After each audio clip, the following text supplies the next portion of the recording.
Fala pessoal, tudo bem com vocês? Estamos aqui para mais um episódio do nosso podcast Depois do Jogo. Eu acho que é o nosso 9º episódio, certo?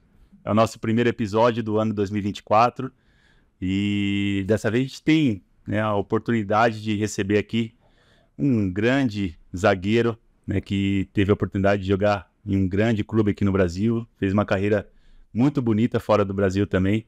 E já tinha um tempinho que a gente estava tentando alinhar essa data. Alguns contratempos acabou não conseguindo sair antes, mas agora parece que agora vai. Então, estamos recebendo aqui hoje o nosso amigo e também um grande ex-zagueiro, Ivan Rocha.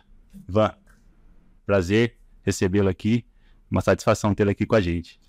Como você falou, né? A gente tem um pouquinho de contratempo, mas chegou o dia e é um prazer estar aqui de verdade para a gente bater um papo legal. Show de bola. Sempre é muito bom. Show de bola, vamos lá. Eu acho que nada melhor do que começar uma resenha aqui nesse podcast. Primeiro, deixando totalmente aberto aqui, o espaço para a gente dialogar, conversar, falar um pouquinho da sua carreira, da sua vida pessoal e deixar também aberto para aquilo que você sentir também de querer aproveitar o espaço para estar colocando. Está totalmente à disposição aqui o espaço para você. Mas eu acho que para a gente iniciar, nada melhor do que a gente falar um pouquinho sobre o início mesmo, da sua trajetória no futebol, que você construiu uma carreira muito vitoriosa, no futebol, tanto brasileiro como também lá na Espanha.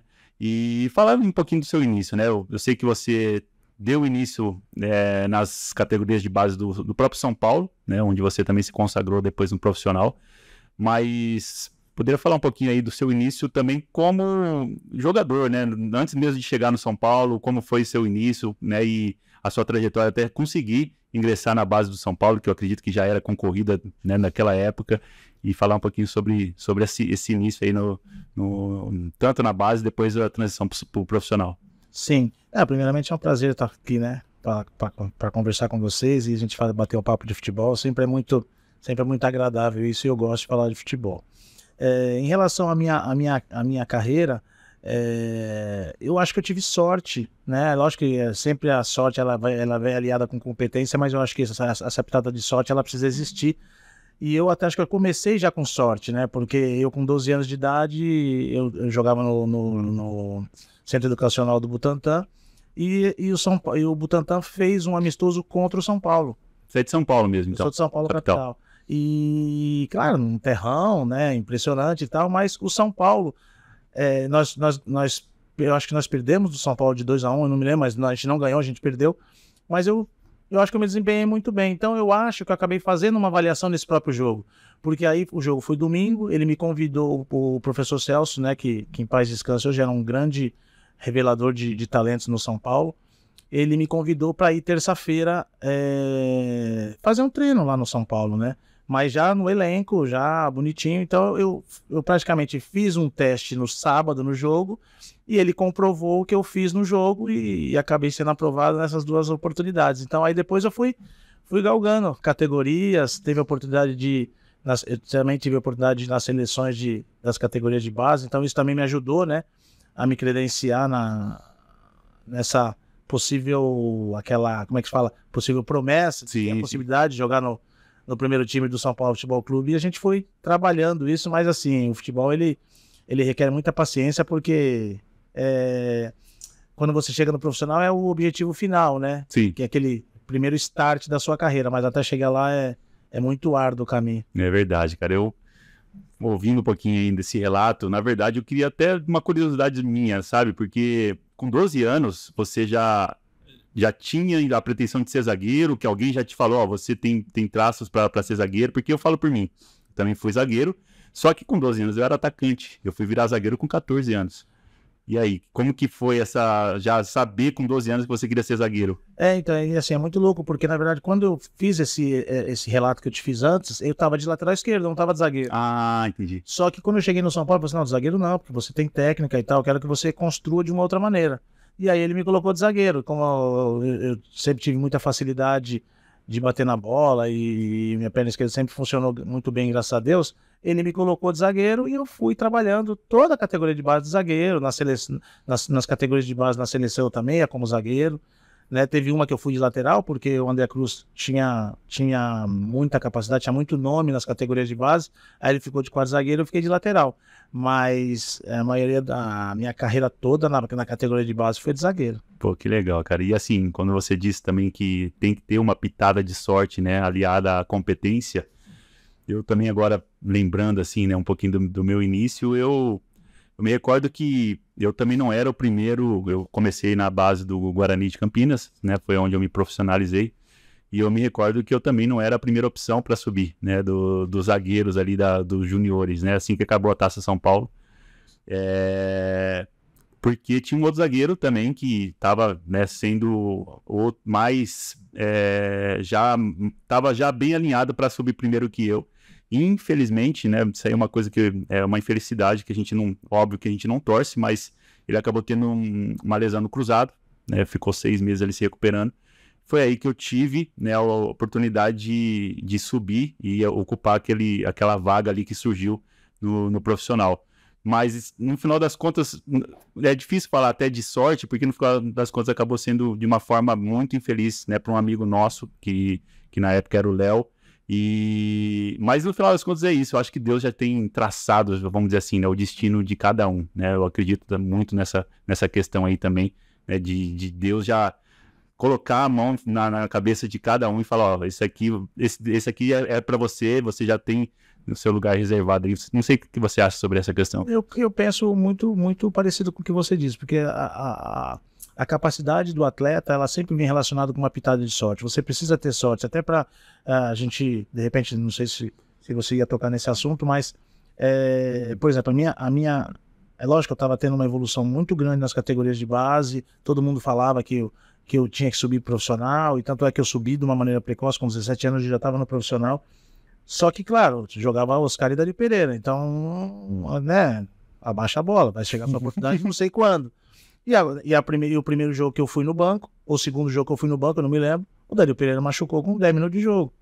Então isso vem aliado à sorte, claro, a infelicidade do companheiro, mas você teve a oportunidade de mostrar numa infelicidade do companheiro. Você tem que estar preparado. É isso que eu ia falar. Você se preparou para aquele momento, né? Então, quando a gente fala sorte, é porque a gente não planeja as eventualidades que vão acontecer, mas a gente tem que, no final das contas, estar fazendo nosso papel e se preparando, né? Para quando a surgir, e a gente aproveitar. E foi nesse caso aí que você está dizendo. Agora, pode complementar. E é muito louco porque, assim, infelizmente, pode ver, a maioria dos jogadores, eles só crescem com a infelicidade do outro.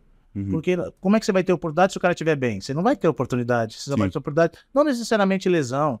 Ele pode estar num momento ruim, pode estar sendo criticado pela torcida, pode estar acontecendo várias situações que ele vai ter que deixar um espaço, que vai uma situação negativa para ele, e você vai ter essa possibilidade de ter a oportunidade na infelicidade do outro. Só que é o que eu falo sempre, o jogador ele tem que dormir e acordar sempre pronto. Não dá para falar assim, agora é a minha vez, agora eu vou pensar o que vai acontecer. E em time grande, não é como time pequeno. Em time grande você tem 1, 2 oportunidades. Você não tem 10. É muito dinâmico, né, cara? Né? Então, o São Paulo, Corinthians, Palmeiras, Santos, principalmente os grandes da capital, ele não te dá grandes oportunidades. Você às vezes está 5, 6, 7 anos na categoria de base e você está esperando uma oportunidade e você precisa estar bem. E é isso que eu falo para meus atletas. Você pode ser que você tenha uma segunda oportunidade, mas você vai ter que mostrar alguma coisa na primeira. Senão, eles vão passar e vão dar a oportunidade para outro. E o futebol, ele é cruel por isso. Por isso que você tem que estar preparado. É verdade, cara. E, assim, agora eu já linkando um pouquinho desse início seu no profissional, né? Foi subiu, né, para um profissional ali de um elenco recheado de craques. Você acabou de citar 2 nomes ali que eram concorrentes seu de posição, né, o Oscar e o Dario Pereira. Como que foi para você, cara, lidar com essa situação? Porque eu acredito que esse é um momento muito, assim, muito determinante para o futuro da carreira de um atleta, porque muitos atletas chegam no profissional, acabam não conseguindo desempenhar o que desempenhava na base. Eu não sei, nem sempre são todos pelos mesmos motivos, mas alguns acabam não conseguindo, parece que iguala, sabe? Não consegue mais se destacar. Como foi para você chegar no vestiário do profissional, quando você começou a a treinar, né, entre os profissionais e lidar com tantas estrelas, tantos craques ali. Foi bem recebido? Foi um pouquinho mais difícil a adaptação? Como que foi? Na verdade, assim, a gente sempre tinha, não tinha tanta facilidade, mas a gente treinava algumas vezes com o profissional, então já tinha, na verdade, na minha época, não é como hoje. Na minha época, a gente tinha muito respeito pelos profissionais, a gente olhava os profissionais com muito orgulho, falava, poxa, um dia eu quero estar lá. Tinha um degrau de respeito, de responsabilidade. Hoje você não vê isso. Hoje a molecada sub-20 olha o profissional de uma maneira muito tranquila. Sim. Claro, e assim, não é, entendeu? Assim, poxa, na minha época tinha... O time titular do São Paulo tinha 8 na seleção brasileira. Acho que eu nunca vi uma coisa igual. Cara, que... Tinha 8 atletas. Acho que o único que não foi, se eu não me engano, porque o Dario Pereira ia para o Uruguai. O Zé Teodoro, acho que foi o Zé Teodoro que não foi, porque o Oscar foi, o Nelsinho foi. Foi o Zé Teodoro, Márcio Araújo, e não me lembro o outro, e talvez o Gilmar na época. Não, o Gilmar foi, porque foi o Sidney, foi o Miller, foi o Silas, foi o Pita. Aí o Pita não foi. O resto, todos eram jogadores de seleção. O goleiro era o Zete já. Não, era o Gilmar. Era o Gilmar. Era o Gilmar ainda. Então, assim, o time era muito capaz. Então, se você não tiver uma personalidade forte, você acha que você não vai ter oportunidade nunca ali. É verdade. Mas como é que eu vou jogar nesse time? Eu tenho 17 anos, os caras tudo ganhando tudo aí. Você subiu com 17 anos, cara. Subi com 17 anos. Então, assim, legal. É lógico que você vai pegando experiência, o pessoal, é muito importante você ter o respeito dos companheiros. Lógico que a personalidade, ela é importante, né? Mas você precisa ter esse nível de respeito. Pô, é muito louco. Às vezes eu ia no ônibus, eu escutei alguém falar em outro podcast, e eu também era assim. Eu não me sentava no ônibus enquanto os caras não se sentavam. Cara, isso aí é uma coisa... Eu esperava o que estava livre, não tem essa. Os caras... isso é hierarquia, é respeito pelas pessoas que estão ali, sabe? Eu percebi já na reta final da minha carreira agora, né? Eu voltei pro Brasil, joguei alguns clubes aqui no Brasil, e vi isso aí claramente. Falei, cara, cadê o respeito? Os meninos chegam, já quer chegar bagunçando, já, sabe? Parece que inverteu os papéis, sabe? E realmente tá faltando muito mais respeito do que existia antigamente, né? Pelos profissionais. É muito louco. É o que eu falo, essa distância, sabe? Eu falo assim, um dia eu quero chegar lá.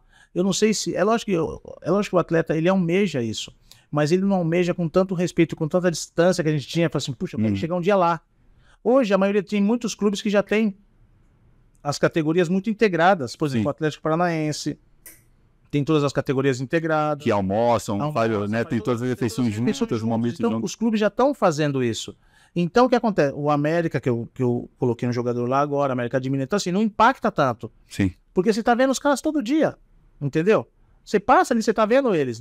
Mas na minha época, não. Na minha época, a gente treinava no Morumbi, né? Porque não existia Cotia, a gente treinava no Morumbi, e o profissional tava na Barra Funda.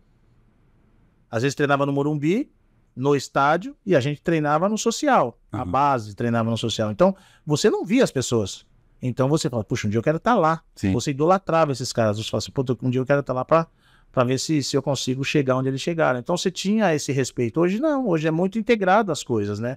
Então você precisa colocar os jogadores meio que no lugar deles, porque senão muda os valores. Eles acham que eles são já pessoas, como é que eu diria?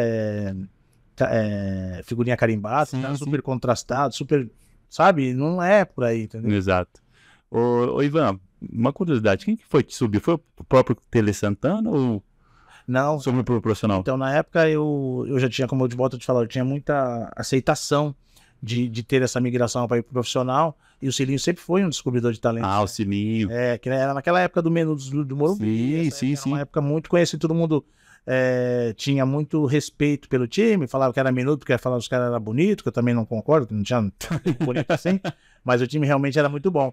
E o Cilinho sempre foi um cara muito paizão. Tipo assim, todo dia que eu chegava tinha uma mensagem de energia positiva no armário. Sim. Tinha uma frase, e ela colocava... Ele mesmo? Ele preparava de manhã, colocava uma frase. Legal, velho. Eu não sei se pros outros, mas pra mim sempre tinha, porque eu tava subindo, então era uma situação muito motivacional, era legal. Às vezes te colocava um livro pra você ler, eu sou péssimo pra ler. Hoje, pra ler contrato, modéstia à parte, é o meu dia a dia, eu leio e tal, mas eu tenho muita dificuldade pra ler um livro, por exemplo. Sim. Né? E ele sempre colocava essas coisinhas pra você se motivar e tá sempre preparado. E aí depois veio o Tele, né? Depois do Cilinho veio o Tele e eu também tive uma carreira e joguei bastante com o Tele, praticamente todo o tempo que eu tive ali no São Paulo com ele. Realmente foi um paizão pra mim também o Tele, mas o Cilinho também foi a primeira pessoa que me deu oportunidade. Cara, que legal. O Cilinho é um grande, né? Eu acho que é um ícone, né? Do nosso futebol, né? Revelou inúmeros craques aí pro futebol brasileiro. E o Tele também é outro que todos, né? Não dá nem pra contestar. É um cara que também marcou a história do São Paulo e também do futebol brasileiro. E eu até vou perguntar pra você também a sua experiência de ter trabalhado com o Tele. Você falou que foram quantos jogos no total, profissionalmente? No São Paulo. Quase 250, se eu não me engano. Cara, que isso. Muitos jogos e, na verdade, claro, a gente nunca tem... Nós como zagueiros sempre buscamos uma regularidade, mas teve momentos bons, teve momentos não tão bons como todo mundo tem, mas eu me considero muito vencedor lá no São Paulo. Foram quantos títulos? Libertadores? No São Paulo nós ganhamos, eu ganhei um paulista, um brasileiro, 3 torneios na Espanha, campeão da Libertadores, e antes de ir pro Mundial, eu tive a proposta de ir pra Espanha, acabei não podendo jogar o Mundial, mas me sinto vencedor também, porque com certeza, cara. Faltava um mês para jogar, né? E em 91 também eu me considero campeão brasileiro, porque não, em 92, acho que foi em 92 que a gente foi campeão brasileiro, só que eu não joguei as finais, porque eu fui embora, porque já tinha ido pra Espanha. Já tinha ido pra Espanha.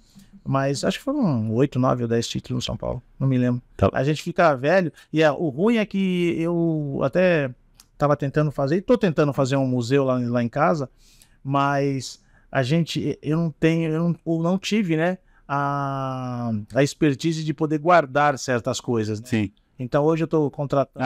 Isso aí a gente não lembra, não pensa na época, né, cara? E aí eu tô contratando um cara aí pra fazer as miniaturas dos troféus que eu ganhei, pra colocar... Que legal. É bem legal. Camisa eu tenho bastante guardadas, tem uma base de umas 500, e eu fiz um armário iluminado. Que bacana. Casa bem legal, que muita gente já tentou comprar minhas camisas, colecionador, mas eu não vendo, não. Que bacana, que bacana. Ô, Ivan, agora me fala uma coisa. O que essa data te lembra, te representa? 4 de julho de 92. 4 de julho de 92. Eu dei uma pesquisada na internet e falei, deixa eu só comentar essa data para você explicar um pouquinho o que aconteceu nessa data aí. Olha, assim, 4 de julho de 92, bom, foi o nascimento do meu filho, né, do maior, e eu também, que eu me lembro, 4 de julho... Você teve um jogo nesse dia. Então era isso que esse jogo, na verdade, a gente ia jogar contra o Flamengo, né, o Zico parando de jogar praticamente, né, e aí a gente foi pra pré-eleição, porque assim, por mais que eu sabia que a minha ex-mulher tava lá na sala de parto, sim. Eu tava concentrado pra jogar. Cara, e aí, como foi essa experiência? O jogo foi às 4 horas da tarde. Você sabia que ele ia nascer naquele dia? Ou foi... Não, a gente achava que isso ia nascer, mas a gente não sabia.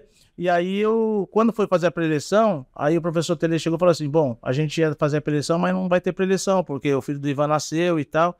Aí foi todo mundo ficaram, pularam todo mundo em cima de mim, parecendo um gol e tal, e ninguém, não teve palestra, não teve pré-eleição, só foi isso. Aí todo mundo falou assim, ganha. Motivação maior que essa, jogo pelo filho do Ivan. Cara. E aí nós ganhamos de 2-0, foi um jogo... Foi contra quem esse jogo? Contra o Flamengo. Nossa, cara, que jogo. Muito legal, foi um jogo do Flamengo. Foi muito legal e realmente não dá pra esquecer, né? Porque coincidiu eu acho que foi praticamente a despedida do Zico naquele jogo, viu? Foi praticamente uma despedida, porque... Foi lá? No Rio? Morumbi. Foi no Morumbi. Foi no Morumbi. E eu tenho essa foto. E aí você conseguiu, saiu do jogo e ainda conseguiu acompanhar o parto? Não, já tinha nascido. Já tinha nascido, mas aí eu fui e tal, e foi muito legal. Mas que legal. Não vi nascer, só fiquei sabendo da informação, porque acho que foi o meu compadre, seu tio Hélio, que ligou no CT lá, avisando, alguma coisa assim. Chegou a informação lá no CT. Que bacana, que vai. Nossa, imagina a emoção sua, cara. E você jogou o jogo todo? Joguei o jogo todo. Joguei o jogo todo, com vontade de ir lá ver no hospital, mas, né, a parte profissional, ela tem que... Nessas horas a gente é muito profissional. Por mais que a gente quer estar lá.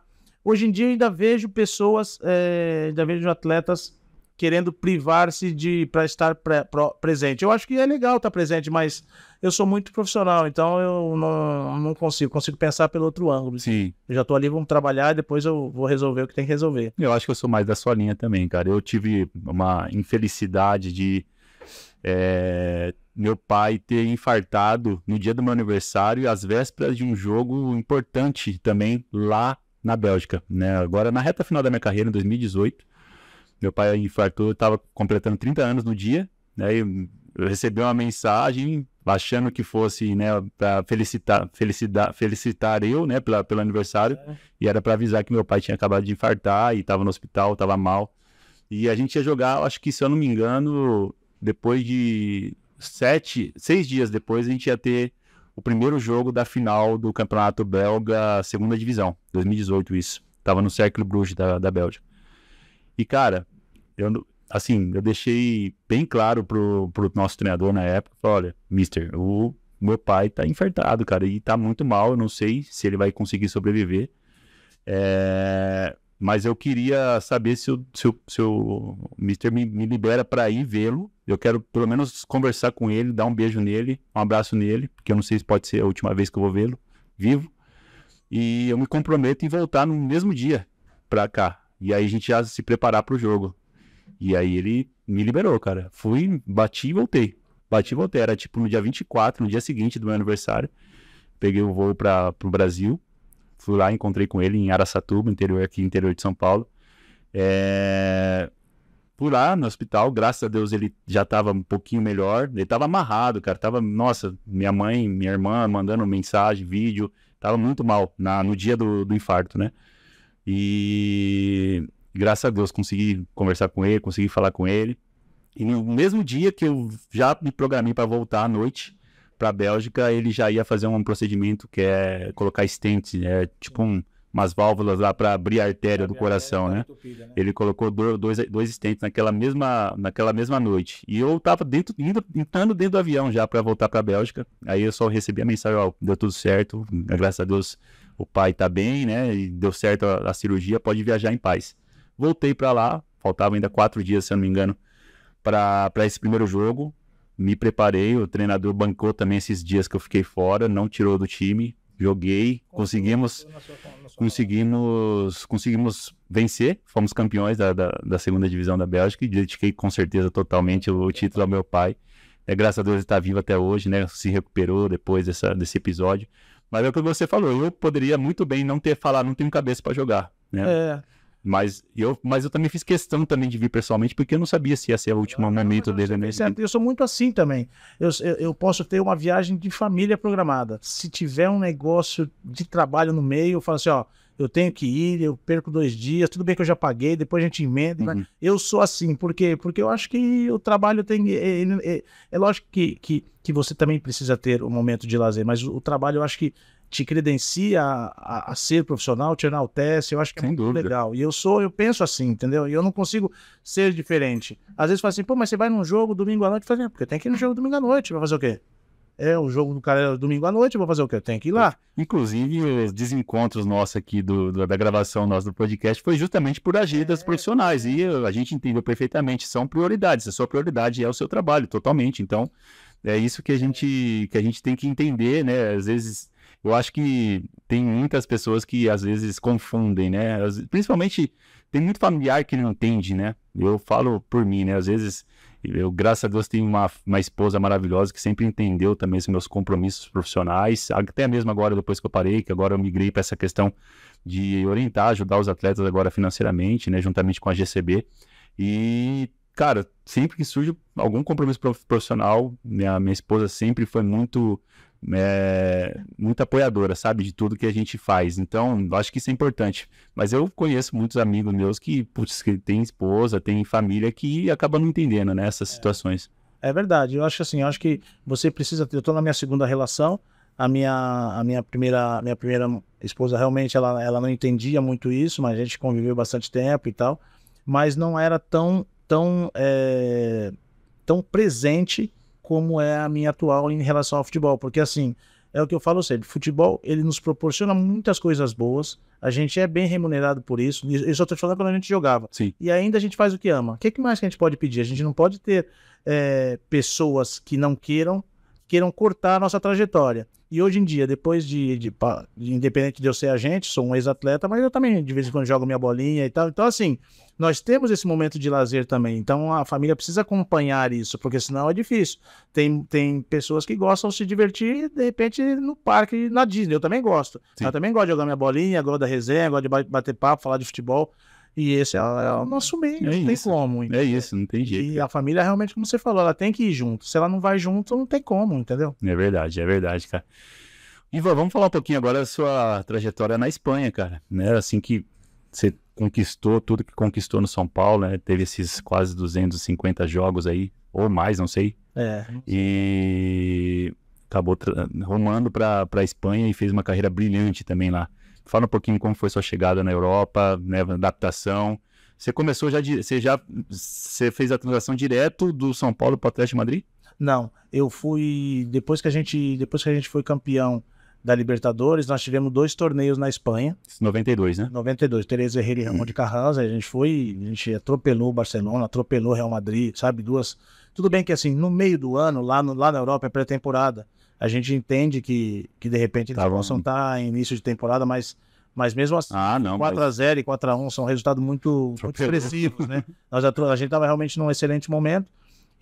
E a gente jogou contra o Valladolid, jogamos alguns torneios, jogamos contra o Barcelona, jogamos contra o Real Madrid.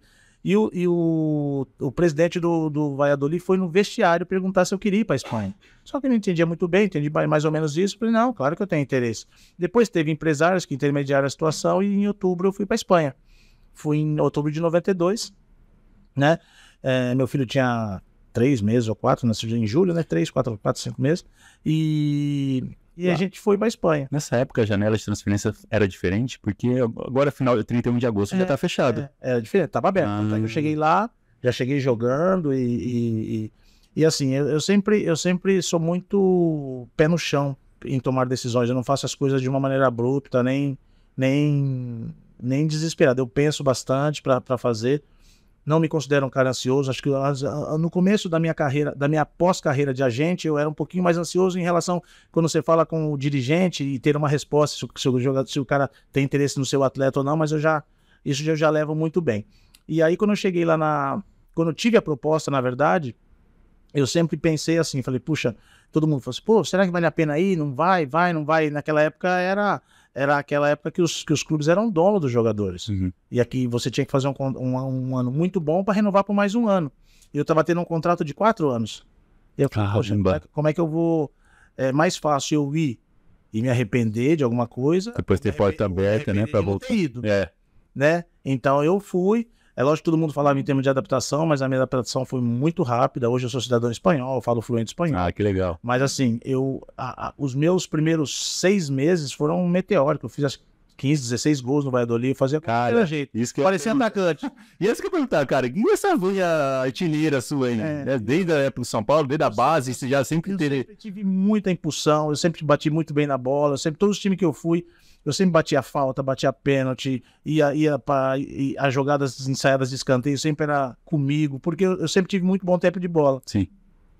E aí eu fiz um ano no Valladolid muito bom, o primeiro ano foi muito bom. Aí na verdade, quando eu fui, eu achava que o Valladolid estava na primeira divisão. E o Valladolid estava na segunda divisão. Ah, eu falei, porra, eu acabei de ganhar tudo. Você acertou o contrato achando que estava indo para a primeira e chegou... Eu ia voltar. E aí eu falei assim, não vou voltar. Eu sou jogador de primeira divisão. Na época eu pensava assim, né? Hoje eu já tenho a cabeça diferente, de meio até arrogante. Não, sou jogador de primeira divisão. E aí chegamos lá e eu falei que ia embora. Aí eles melhoraram, o pessoal me acolheu tão bem.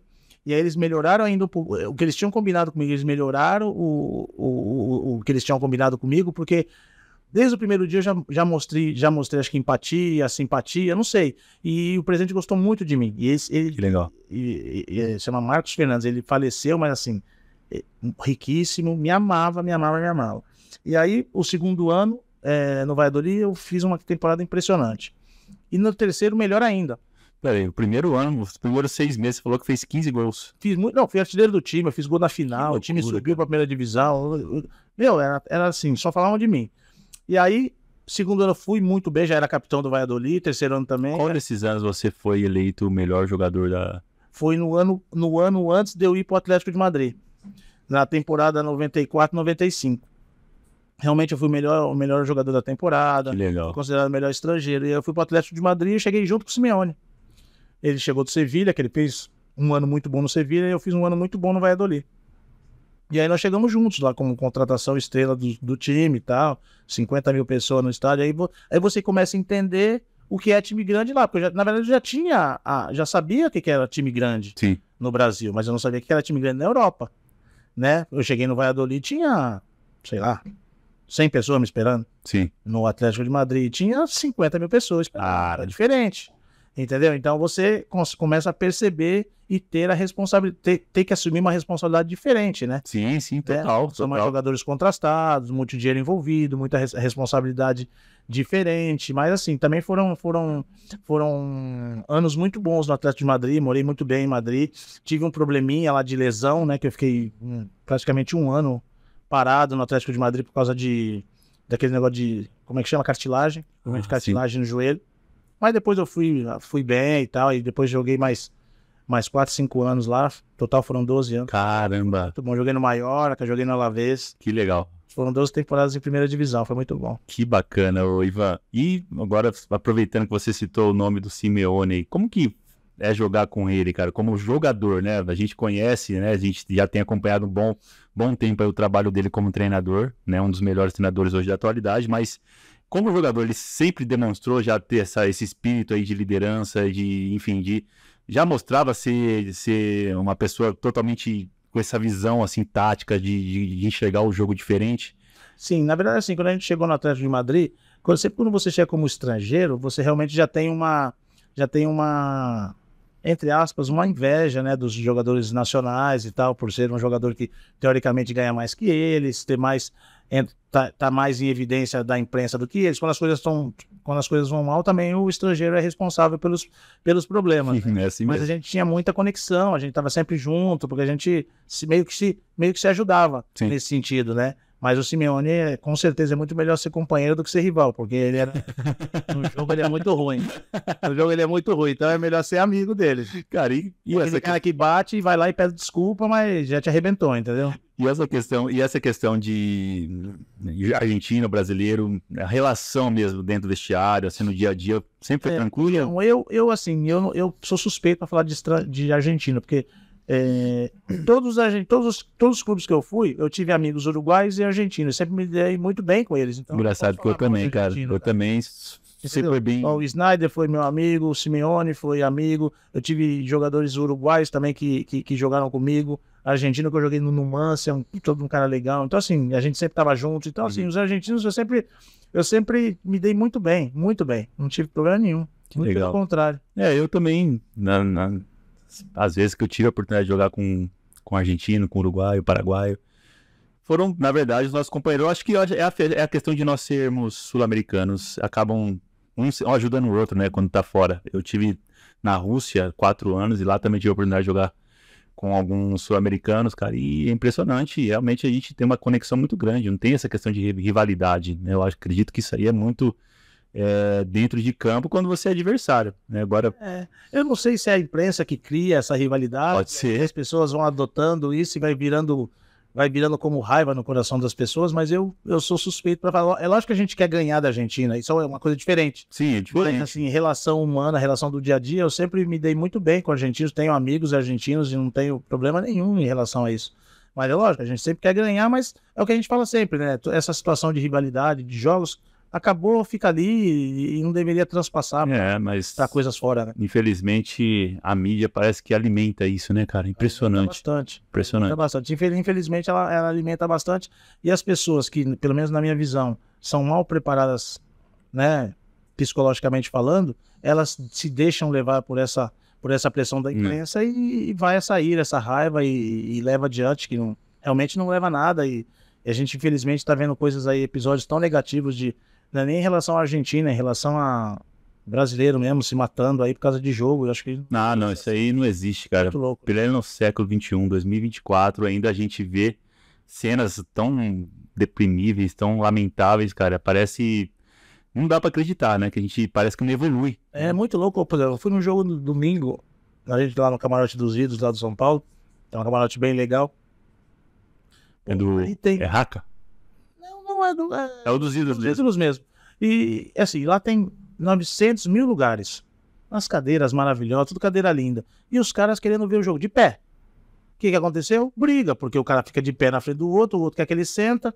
E as pessoas, sabe assim, não dá pra entender. É o que eu falo sempre, é tudo ao contrário. Uhum. Se não tem cadeira, o cara fala assim, pô, o clube deveria investir em cadeira, pô, ver o jogo de pé. Aí se tem a cadeira, o cara quer ver o jogo de pé. E aí, assim, a sorte, não sei se foi a sorte ou não, porque assim, é muito louco, futebol, como é que fala? Não é energia que fala.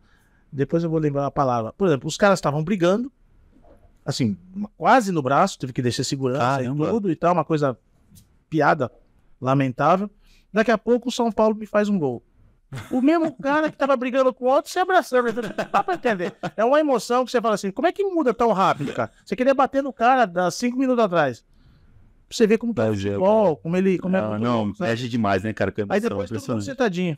Aí todo mundo sentadinho, mas já era pra estar sentadinho. Porque assim, o futebol já é normal. Quando tem uma jogada, os caras já levanta e abaixa, levanta e abaixa. Beleza. Mas, pô, você quer ficar na frente do cara, vendo o jogo, o que você vai ganhar? Tá num ótimo lugar, no anel do meio do Morumbi. Não tem como você ver o que você quiser ali. Não tem necessidade de estar de pé. Ser humano, cara, é difícil. Ele quer confrontar que ele é mais forte que o cara. Para assim, eu vou ficar de pé, vem aqui me sentar. Aí é mais ou menos isso. É ego, né? Já entra muita situação de ego.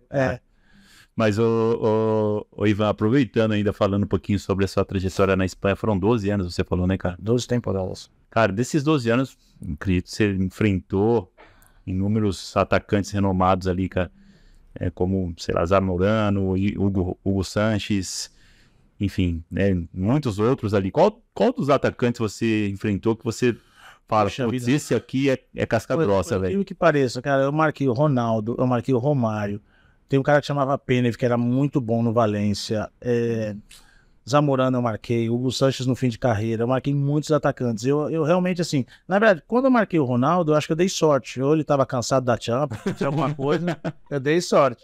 O Romário eu também tive dificuldade, quando a gente jogou Atlético de Madrid, Real Madrid, Atlético de Madrid, Barcelona, eu acho que ele fez 2 gols, ele foi muito bem no jogo e tal. Eu não tive, assim, grandes, assim, não fui responsável dos gols, mas realmente ele fez a diferença nesse jogo. Eu acho ele assim, nos metros finais. Esse não foi o jogo que ele falou que ele desafiou o treinador, né? Que se ele fizesse 2 gols, ele... Não, porque esse iria pro carnaval. Esse preparo acima do... E realmente ele fez. Mas assim, as pessoas ali do Barcelona se moldavam no que ele queria, porque ele ia fazer... Né? Não sei se era futebol, o que ele fazia na praia, mas ele tinha essa relação com o Johan Cruyff de uma maneira muito legal. Sim. Pode ser que no começo... Porque assim, o pessoal europeu, ele tem uma mentalidade diferente do brasileiro. Quando eu cheguei lá, eu meio que adotei a mentalidade deles. Eu virei um europeu em termos de responsabilidade, tá? E o brasileiro não vai nesse caminho. O brasileiro vai num outro caminho. E ele chegou lá e achou que ele podia fazer algumas coisas, e o cara falou, não pode. E aí ele começou a negociar com o cara. Se eu fizer isso, eu posso? Se eu fizer aquilo, eu posso? E aí ele foi conquistando, mas não é uma coisa... corriqueira, não dá pra fazer isso. Tem que ser muito responsável, senão tá fora. E o cara tem que se garantir dentro de campo, e é o que ele fez, né? É o que ele fez. Se ele não tivesse entregando o resultado dentro de campo, dificilmente ele ia conseguir. E é muito louco, porque assim, os espanhóis, pra você conquistar os caras, você precisa fazer o teu trabalho e ser humilde. Sim. Porque os espanhóis, no caso, é lógico que hoje tem a comunidade europeia, tem muito mais estrangeiros lá que rodavam naquela época, não tinha. Uhum. Naquela época era 3 estrangeiros e acabou, não tinha comunitário, não existia isso. Uhum. Hoje já tem a possibilidade do comunitário. Então, você tinha que realmente fazer a diferença. Só jogava 3. Entendeu? Sim. Por exemplo, eu lembro que na época podia 5 e jogava 3. Hoje, eu não sei que time que eu vi outro dia aí que tinha todos os jogadores estrangeiros. Tudo bem, é comunitário, mas é estrangeiro. Eu não sei que clube, eu escutei semana passada. Eu não sei que time que é, não lembro. Mas era Espanha mesmo? Na Espanha mesmo? Era Europa, eu não lembro se era Inglaterra, se era Espanha, mas assim, pra você ver a dimensão. Hoje no meu trabalho, se eu tiver um atacante muito bom e oferecer na Espanha, mais ou menos, se eu tiver um atacante meia boca, e se tiver passaporte comunitário, tem mais entrada, preferência. Tem mais preferência, porque ele não vai ocupar a praça de estrangeiro que os países da comunidade europeia não permitem. Sim, sim. Então o futebol ele tá muito assim hoje, entendeu? Ô Ivan, no total foram quantos gols, cara? A gente tá falando um pouquinho aí, 15 gols em 6 meses. Eu fiquei curioso. Quantos gols você fez no São Paulo? no total da carreira? Então, você acredita que eu não sei contar? Eu não contabilizei isso, nunca contabilizei. Mas eu sei que no São Paulo eu fiz bastante gols, cara. Eu acho que eu devo ter feito uns 30 gols só no São Paulo. No São Paulo, né? Na Europa eu fiz bastante, fiz uns 30, 40 também. Que legal, cara. Eu sempre fui de fazer 4, 5, 6, 7 gols por temporada. Eu nunca, a maioria de cabeça ou bola parada? Eu sempre fiz muito gol de falta, mas mais ou menos eu prefiro lembrar de cabeça e de bola parada. De jogada eu fiz também. Jogada eu fiz também. Né? Principalmente na minha despedida, eu sei lá o que aconteceu, que eu fiz 3 gols contra o Santo André. Vai perguntar, cara, e esse hat-trick aí? Foi muito louco, porque eu não ia jogar, e aí o Tele falou assim, joga o teu último jogo seu do São Paulo, pelo São Paulo. O último jogo mesmo no São Paulo. Ele falou assim, joga, pô. Qual o problema? Joga no Morumbi, tá legal. Eu falei, tá bom, senhor, eu jogo. Não tem problema nenhum, eu quero sempre jogar. E aí eu joguei e assim, eu acho que a gente começou até perdendo, nem lembro. Acho que a gente começou a perder, depois a gente fez 5-2. E eu fiz, dos 5 eu fiz 3. E foi cabeça, pé, o que foi? Não, um foi de jogada. Um foi de jogada. Acho que um foi de falta. Aí vou ter que parar um pouquinho aqui só pra refazer essa cena aqui. Aí. Vou perguntar de novo aqui. E foi o que? Foi de cabeça, pé? Eu acho que uma foi muito inusitada, porque um foi com o pé direito, eu lembro, foi um escanteio com o pé direito. A outra foi uma jogada que eu fiz, 2 que eu fiz, eu entrei de esquerda. E o outro eu não lembro. Não sei se foi de pênalti, não sei, acho que eu sempre batia pênalti. Quando o Raí não tava, eu batia pênalti. E eu acho que esse jogo o Raí não tava mesmo, acho que eu bati o pênalti, tá?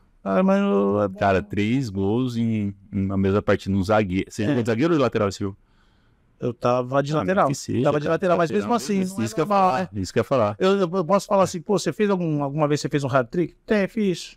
É difícil falar, mas fiz. Eu fiz no meu último jogo, eu fiz 2 gols na mesma partida. O único jogo que eu fiz 2 gols na minha partida foi meu último jogo profissionalmente, né? Eu parei de jogar depois desse jogo. Foi agora em dezembro de 2019. Tava com 31 para 32 anos, parei jovem, né? Parei novo. E a gente tava lá eu tava lá na Indonésia, no Persija Jakarta, clube da capital. E meu treinador era um treinador brasileiro, Edson Tavares, não sei se você conhece. Não. Edson Tavares, do Rio de Janeiro. E no último jogo, cara, a gente não precisava ganhar. Na verdade, a gente não valia muita coisa, sabe? A gente tava no meio da tabela, eu cheguei lá, o time tava na zona de rebaixamento. E aí me contrataram justamente para tentar organizar ali a defesa e tentar ajudar o time a manter na primeira divisão. E a gente estava já no meio da tabela, não tinha mais riscos de cair, nem também de aspirar alguma coisa a mais ali naquele jogo. E aí eu lembro que eu entrei no jogo, não sei se eu já sentia que era o meu último jogo, cara, mas eu senti que parecia que eu entrei com a cabeça já pensando no meu futuro pós aquele jogo, porque eu ia acabar meu contrato na Indonésia, ia ficar sem clube, né, ia ficar livre, e eu já não estava mais com muito ânimo para continuar a minha carreira, cara. Eu não tinha muita ambição mais para dar continuidade. Não que eu tava pensando em parar já, mas ao mesmo tempo eu também não tinha uma pretensão, eu quero continuar aqui fora, quero voltar pro Brasil, eu ainda não tinha nada assim definido. Ao longo que eu entrei nesse jogo, assim, bem dedicado a fazer o meu melhor naquele jogo, sabendo que era o último jogo da temporada, e depois ia pro Brasil e ver o que ia acontecer, né? E no jogo surgiu a oportunidade, fiz um gol de cabeça, e aí no últimos minutos ali, surgiu um pênalti, treinador brasileiro, Xandão bate lá. E aí, consegui fazer esses 2 gols na mesma partida e ficou marcado. Eu fiz muito, assim, de 2 gols eu fiz bastante vezes. Bastante não, mas mesmo algumas vezes. Eu fiz no Elche, eu fiz o gol de bicicleta. Fiz o gol de bicicleta. Olha só, cara. Mazinho jogava comigo no Elche. Mazinho, filho dos... Sim. Mazinho é muito meu amigo. A gente jogou uma temporada no Elche, é um time de Alicante. Eu tenho um amigo fiz um gol de bicicleta. No Elche. o Jonathan Jesus, atacante. Ah, tá, não conheço. Ele é mais jovem, ele tá jogando, jovem. Inclusive, tá no Atlético de Minas. Sim. Centroavante. Jogou muito tempo no Real Sociedade também. Jogou. Ele teve com a gente aqui, eu acho que no 6º ou 7º episódio. Que legal. E ele jogou no Eut, é ídolo no Eut, cara. Na verdade, tem muito, depois da minha separação, tem muito tempo que eu não vou na Espanha. Entendi. E eu esse ano eu não posso passar a batida, porque realmente eu conheço muita gente lá e eu quero realmente reviver, ver os amigos, saber onde eles estão. Eu tenho muito amigo treinador. O Lopetegui, que é meu amigo, jogou comigo no Logroñés, é vice-presidente da federação. E é importante muita gente manter esse relacionamento próximo, ainda mais o que você faz hoje, né, cara? É importante porque... Tem coisas que hoje eu intermedio, tem coisas que pessoas intermediam que eu posso fazer, porque eu conheço as pessoas. Sim. Só que é aquela velha frase que a gente sempre fala no mundo corporativo, no mundo do futebol, que quem não é visto não é lembrado. Então você precisa ir lá mostrar a carinha, não tem como. É verdade. Eu tô com esse planejamento de esse ano, mas eu irei com certeza. Não, legal, Ivan. E aí, poxa, depois desses 12 anos de Europa, todos esses anos foram só Espanha. Você não teve jogo em outro país que não seja Espanha? Depois que eu me machuquei e eu me recuperei, eu tive várias propostas reais. Eu tive proposta do Hertha Berlim, eu tive proposta do Galatasaray, inclusive eu viajei com a minha ex-mulher, com meu filho e tal, nós fomos, porque assim, eu estava machucado, e assim, hoje eu entendo quando as pessoas falam que o Alex é ídolo na Turquia. Hoje eu entendo porque eu fui lá. O dono do Galatasaray, que é dono da rede Renaissance, dos hotéis e tal, ele me convidou, mesmo sabendo que eu estava machucado, ele me convidou. Primeiro ele mandou uma pessoa lá em casa perguntando se o problema era dinheiro para eu ir para a Turquia. Eu falei, não, o problema não é dinheiro, o problema é que eu sou responsável e não vou fazer você gastar o dinheiro, eu sei que eu não posso atuar, estou machucado, eu não sei quando eu vou voltar a me recuperar. Tanto é que eu fui fazer a minha recuperação, eu meio que contrastei um pouquinho com os médicos do Atlético de Madrid e eu fui me recuperar na Croácia. Eu fiquei 4 meses na Croácia. E por que você tomou essa decisão, Porque, na época, o Jorge Cruyff, que é o filho do Johan Cruyff, ele tinha as pernas dele eram igual a do Leonardo, assim, meio para dentro. E ele tava com muitos problemas no joelho. E aí os médicos falaram para ele que ele tinha que fazer osteotomia. Ele falou assim, eu não vou fazer osteotomia porcaria nenhuma. E nisso indicaram esse procedimento. Osteotomia, o que é? Osteotomia é você, por exemplo, o seu osso está assim, basicamente vou resumir para você, ele corta a sua carne ao meio, endireita o osso e construi de novo. Entendi. É basicamente isso.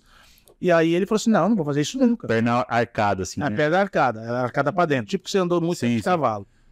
E aí, o Rivaldo que é assim. E aí o Gerard, que é muito amigo meu, jogou muito tempo no Barcelona, ele jogou comigo no Alavés. E ele era muito amigo do Jorge Cruyff. Ele falou assim, Ivan, vamos ligar pro Jorge Cruyff que ele teve um problema de joelho e tal, e ele foi lá na Croácia e o cara recuperou ele. Tá bom, aí eu liguei pra ele, conversamos e tal, e aí ele me indicou, eu falei assim, vou perder o quê? Não tô avançando, não tô evoluindo aqui no Atlético, já tava uns 6 meses, não evoluía nem a pau. Porque a cartilagem, e eu não tinha dor. Só que meu joelho inflamava, não tinha dor nenhuma. Não tinha dor, Não tinha dor. Eu conseguia jogar. Só que se eu jogo um jogo, jogo 2 jogos, jogo 3 jogos, tá tão inchado que ele não tem flexibilidade. Tem muito líquido sinovial ali. E aí ele me indicou o Dr. Stanislav Perrari, que fiquei lá 4 meses. E voltei novo.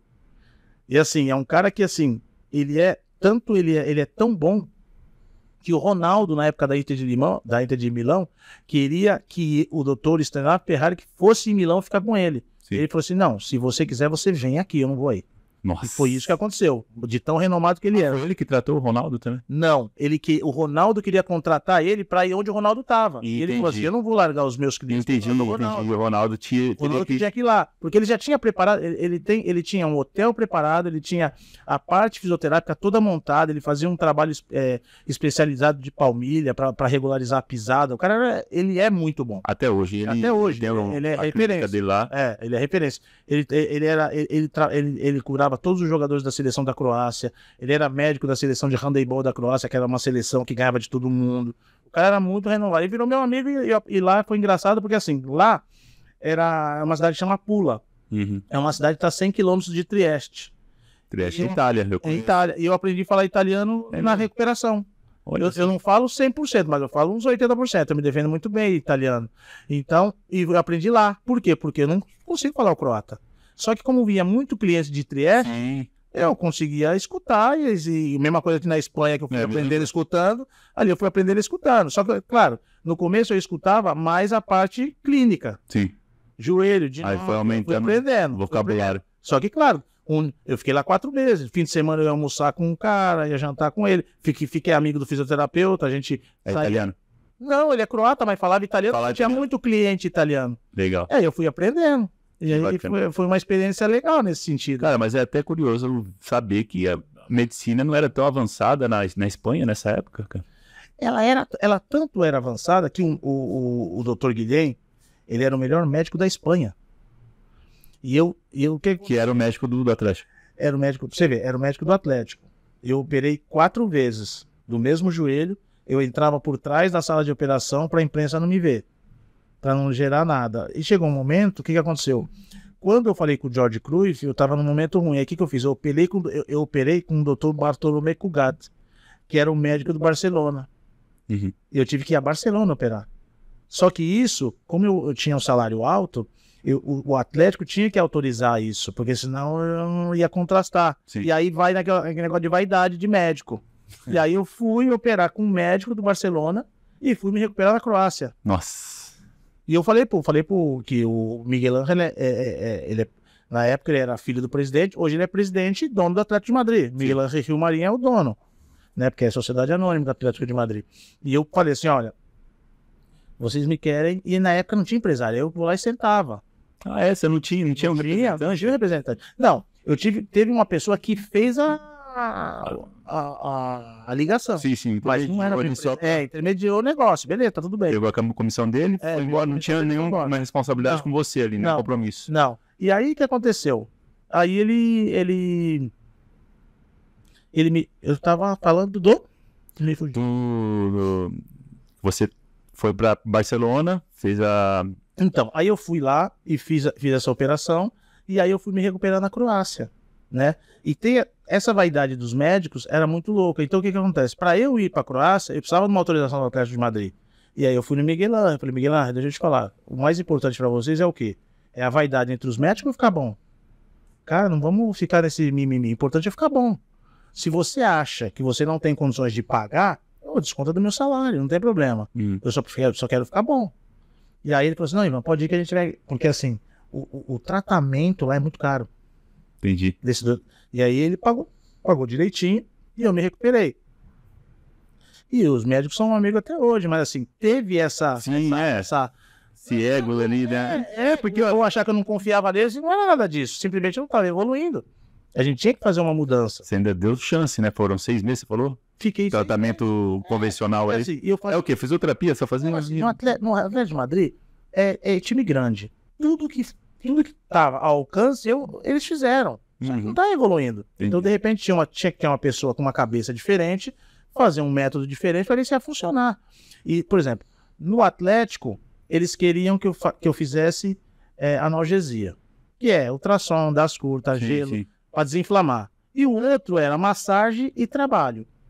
Pau na máquina todo dia levantando peso. O da Croácia. O da Croácia. Porque o da Croácia ele é tão bom que o que ele faz hoje?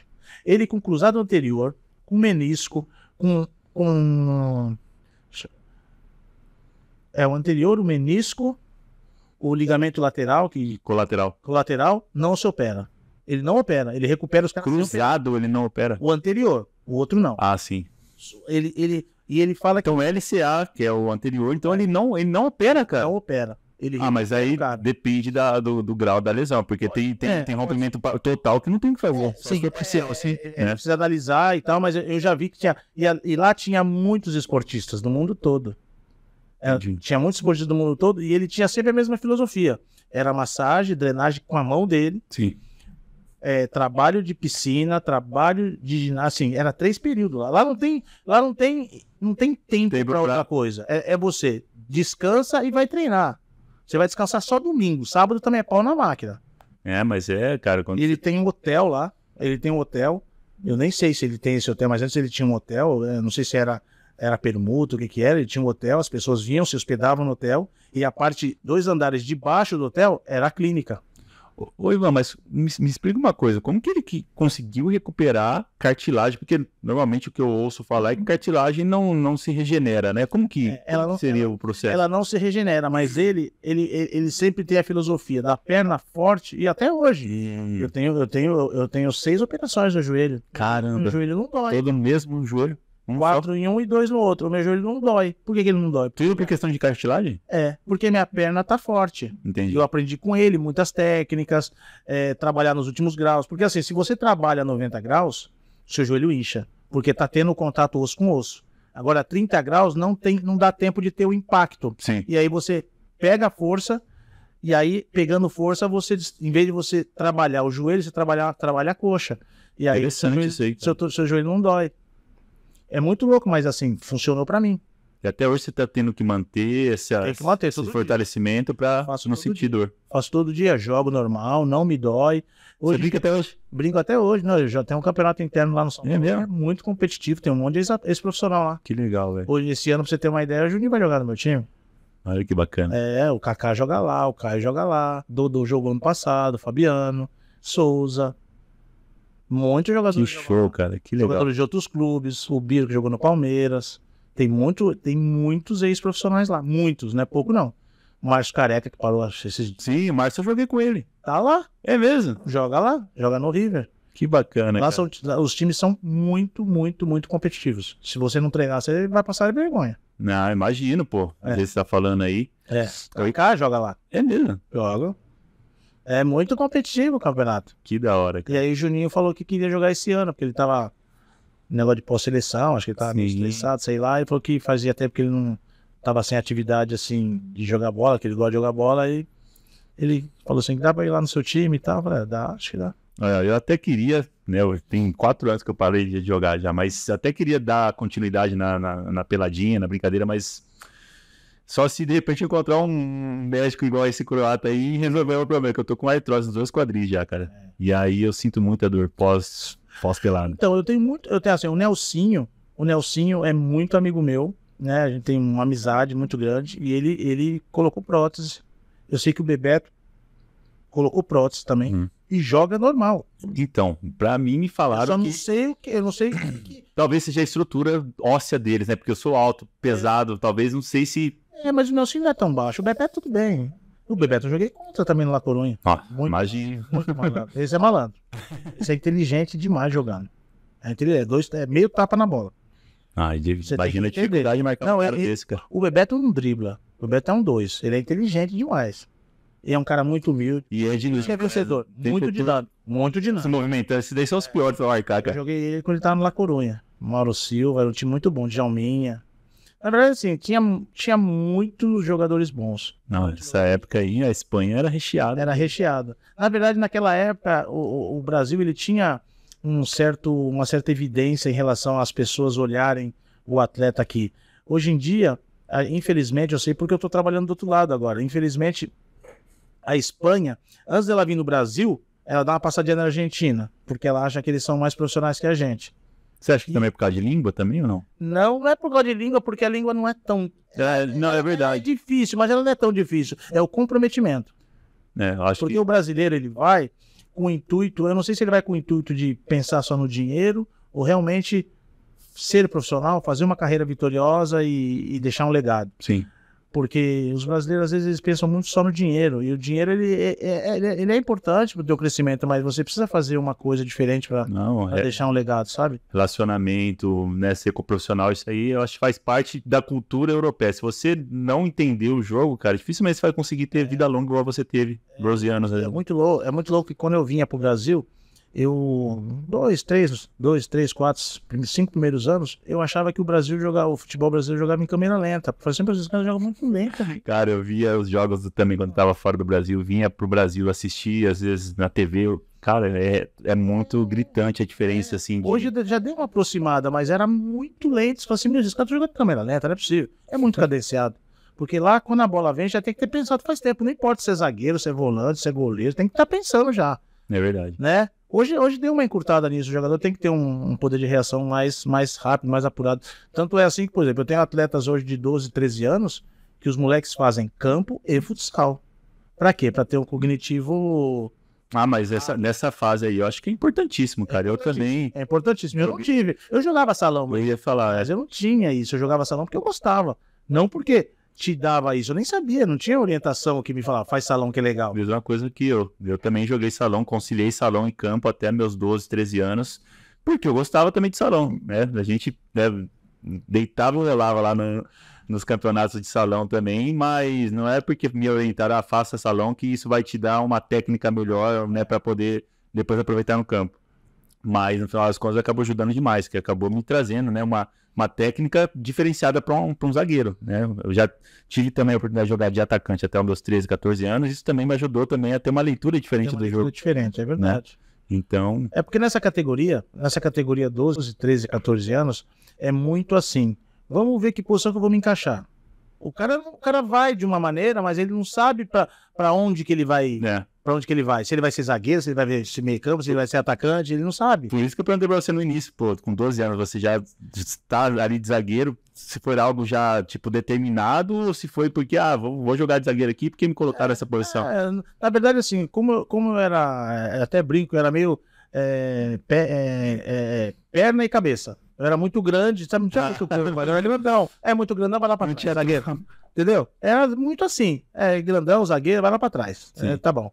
E eu fui me adaptando ali, entendeu? É lógico que todo mundo quer ser atacante. Atacante é melhor, né? É muito bom ser atacante, mas não tem como, né? Não tem jeito, a concorrência. Se todo mundo quiser jogar no ataque, a concorrência é muito grande. Muito louco. Isso é uma coisa que muitos amigos meus que jogavam de atacante, de meia, tiveram orientação para tentar jogar de lateral na base, né?